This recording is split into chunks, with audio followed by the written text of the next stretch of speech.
ब्रह्मा गुरुर्विष्णु गुरुर्देवो महेश्वराय गुरुर्साक्षात् परब्रह्म तस्मै श्री गुरवे नमः। ज्ञानमूलं गुरोर्मूर्ति पूजा मूलम गुरोरपदम। बोलो श्री सतगुरु देव महाराज की जय। बोलिए श्री सतगुरु देव महाराज की जय। सच्चिदानंद भगवान की जय। कार्तवीर जी बोले, हे भगवान, जे राक्षस और कांचन मालिन कौन थे? उसने अपना देह कैसे दिया तथा इन दोनों का साथ कैसे हुआ? हे ब्राह्मण, हे ऋषि, अत्रि के संतानों के सूर्य, मुझसे आप मेरे कौतूहल को पूर्ण करते हुए कहिए। दत्तात्रेय जी ने कहा, हे राजन, इस विचित्र चिरकाल इतिहास को सुनो, जिसके सुनते ही राजसूय जग का फल प्राप्त होता है। कंचन मालिन नामक एक बड़ी रूपवती अप्सरा थी। वह माघ मास में प्रयाग स्नान करके वह शिवजी के मंदिर में जा रही थी। गिरिराज माले पर्वत के कुंज में घोर रूप में खड़े हुए उस वृद्ध असुर ने गगन मार्ग से जाती हुई उस सोने के समान तेजवान सुंदर कटी वाली चंद्रमुखी अप्सरा को देखकर कहा, हे कैसी, हे तीन पयोधरे, तुम कौन हो तथा कहाँ से आई हो? तुम्हारे वस्त्र और वेणी क्यों गीले हैं? हे वीरू, तुम आकाश मार्ग से कहाँ जाती हो? हे भद्रे, किस पुण्य से तुम्हारा ये अति तेजस्वी शरीर इतना मनोहर है? हे सुलोचने, मेरे मस्तक पर तुम्हारे वस्त्र से गिरे हुए एक बूंद जल से मेरा क्रूरपन क्षण भर में शांत हो गया। इस बल की क्या महिमा है? क्या तुम शीलवती से मुझे बताओ। तब अप्सरा ने कहा, हे राक्षस, सुनो, मैं काम रूपिणी अप्सरा हूँ। मेरा नाम कांचन मालिन है। मैं प्रयाग से आ रही हूँ। गंगा जमुना में बड़ी प्रकार मेरे वस्त्र भीगे हुए हैं। हे राक्षस, मैं श्रेष्ठ पर्वत कैलाश पर जहाँ शिव पार्वती रहते हैं वहां जा रही हूँ। त्रिवेणी के जल से मेरे क्रूरता निकल गई, जिससे पुण्य प्रभाव से मैं सुबुद्धि गंधर्व की कन्या और उमा की प्यारी सखी हुई हूँ।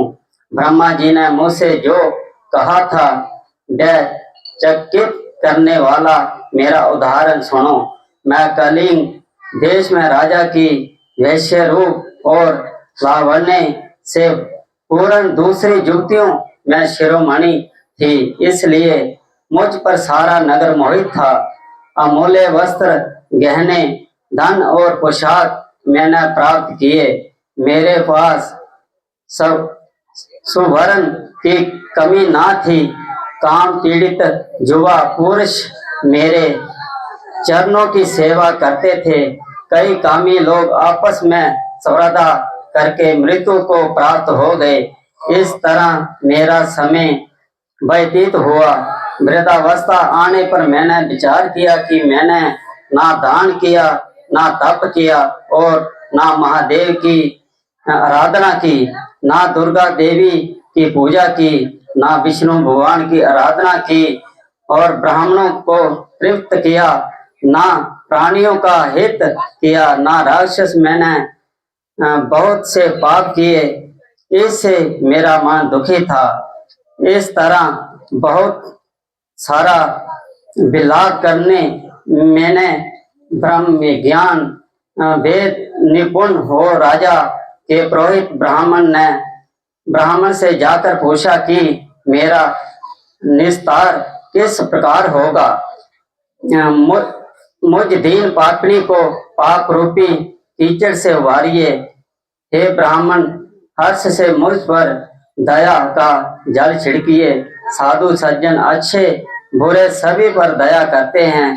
इस तरह से करुण वचन सुनकर वह विद्वान ब्राह्मण मुझसे प्रेम पूर्वक बोले, हे सुमुखी, मैं तेरे सब निषेध आचरणों को जानता हूँ। तू मेरी बात मान। शीघ्र ही प्रजापति के क्षेत्र प्रयाग को जा। वहां पर जाकर स्नान कर, उससे तेरा समस्त पाप नष्ट हो जाएगा। परंतु हे वीरू, तीर्थ में मन से भी अशुभ क्रिया मत करना।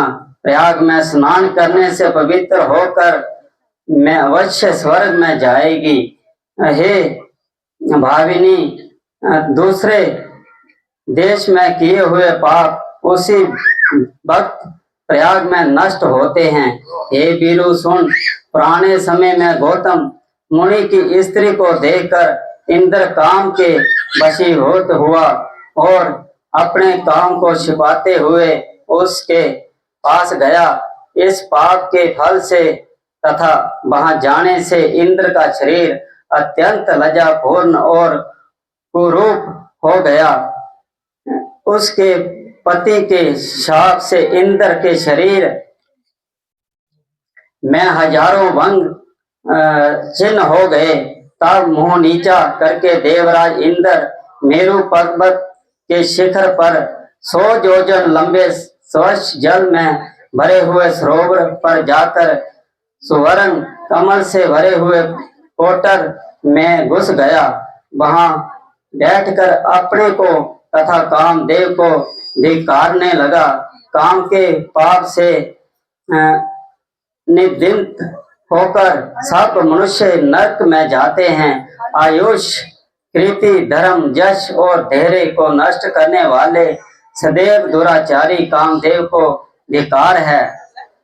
जे व्यक्ति का उचित स्थान है देह में स्थित दुख से दमन करने योग्य शत्रु असंतुष्ट तथा सदैव कल्याण करने वाला पद्म से विलीन हुए स्थान में इंद्र इस तरह कह रहे थे, हे वीरू, इंद्र के बिना देवलोक शोभा नहीं देता। तब देवता गंधर्व, किन्नर, लोकपाल, इंद्राणी, शची के साथ जाकर गुरु बृहस्पति से पूछने लगे, हे भगवान, हम नहीं जानते कि इंद्र कहाँ गए, उनको कहाँ देखें। देवगण युक्त उनके बिना स्वर्ग की सुंदरता नहीं। ऐसा उपाय सोचिए जिससे स्वर्ग लोग पुनः शोभित हुए और सनाथ हो जावे। अब देर नहीं करनी चाहिए। इन लोगों का ऐसा वचन सुनकर बृहस्पति जी बोले, अपने अपराध की लज्जा से वह जहाँ स्थित है मैं जानता हूँ। इस इंद्र बिना विचारे कार्य करने का फल भोग रहा है। नीति को छोड़ने से भयंकर फल प्राप्त होता है। अरे राज्य के मत से उन मत कृत्य तथा अकृत्य का विचार ना करें। भाग्य से नष्ट वृद्धि होकर लोग मूर्खता के काम करते हैं, जिसके अपराध से इस लोक तथा परलोक के पुण्य नष्ट हो जाते हैं। जहाँ पर इंद्र था वहां पर सब मनुष्य गुरु बृहस्पति को लेकर चले। उस बड़े सरोवर पर इंद्र को देखकर उनको मुग्ध करने लगे, जिससे ज्ञान होने पर और गुरु बृहस्पति के समझाने पर कमल कलियों से इंद्र निकले। वह मुख कलीन कुरूप थे उनकी आंखें लज्जा से बंद थी।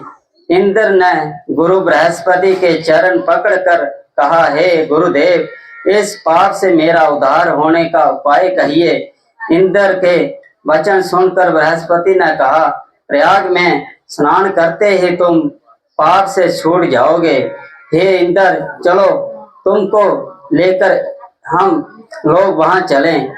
तब पुरोहित को साथ लेकर इंद्र वहां गए और प्रयाग तीर्थ में स्नान करके शीघ्र ही पापों से छूट गए। तब बृहस्पति ने मुक्त होकर उनको वरदान दिया, हे इंद्र, हमारे प्रसाद से शीघ्र पापों से निर्मुक्त होकर तेरे शरीर के 1000 योनियां के चिन्ह 1000 नेत्र हो जावे। शची पति इंद्र गुरु बृहस्पति के वरदान से 1000 नेत्रों से ऐसा सुशोभित हुआ जैसे मानसरोवर कमलों से शोभायमान होता है। बोलिए श्री सतगुरु देव महाराज की जय, सच्चिदानंद भगवान की जय। हरे राम राम राम हरे हरे, हरे कृष्णा